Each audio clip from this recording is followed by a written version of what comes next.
అందరూ కొత్త వాళ్ళైనా వర్మ గారు అందరూ కొత్త వాళ్ళైనా ఒక్క నిమిషం ఆర్జీవి గారు ఎప్పుడు రియాక్ట్ గారు నిన్న ఫస్ట్ టైం చిరంజీవి గారికి రిప్లై ఇస్తూ కొంచెం ఎమోషన్ కూడా అయినట్టున్నారు. వై చిరంజీవి గారి మీద ప్రేమ సడన్ గా మారిందా? సరే, ఇక్కడ మనం శివ గురించి మాట్లాడదాం. మీరు సెపరేట్ అంటే శివ గురించి మాట్లాడుతున్నారు. ఆయనకి ఆ క్వశ్చన్స్ అడగకపోతే ఆయనకి నిద్ర పట్టదు. రాము సార్, నేను ఏం చెప్పాలనుకున్నా ట్విట్టర్లో చెప్పాను.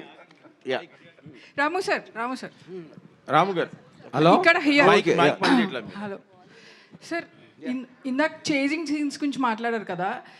వన్ సీన్లో నాగార్జున గారు వెనకాల పడుతున్నప్పుడు ఐ థాట్ అసలు ఆయన దొరికేస్తారు, ఈజ్ సంథింగ్ విల్ హ్యాపెన్. అసలు I've seen the movie lot of times, ఇంటర్నెట్లో చూశాను, ఎప్పుడు చూసాను. It's my favourite movie.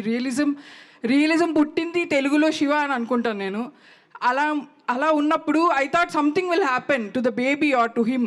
కానీ వెళ్ళిపోయినప్పుడు ఐ థాట్ ఓకే, ఇలా బస్ ఎక్కి వెళ్ళిపోయినప్పుడు so that was his escape. Next immediate సీన్లో సుధాకర్ గారు వెనకాల పడతారు. అది ఎంత రియలిస్టిక్ ఉందంటే ఐ థాట్ ఆయనకి బస్ దొరికితే హీల్ బతికిపోతాడు కదా, మోటార్ వెహికల్ ఏదో దొరికితే బతికిపోతాడు కదా అని ఫీల్ అయ్యాను. Like I was really involve in to that scene. కాదు, అలాంటి ఒక పొదలు ఫారెస్ట్ లాంటి ఏరియాలో bus exactly but I was praying that దొరికితే బతికిపోతాడు కదా అని. సూపర్, అంటే అంత ఇన్వాల్వ్ చేసింది. బట్ యాక్చువల్గా most challenging is not about the running shots. ఇప్పుడు కూడా నాకు ఇందాక గారు అడిగారు ఏది ఛాలెంజింగ్ అనిపించిందంటే, నాకు అప్పుడు అనిపించలేదు. కానీ ఇప్పుడు చూస్తే అసలు నాగార్జున నేను ఎలా అడిగానో సైకిల్ అలా తొక్కమని, నాగార్జున ఎందుకు చేసాడు అనేది నాకు ఒక పెద్ద మిస్టరీ అది.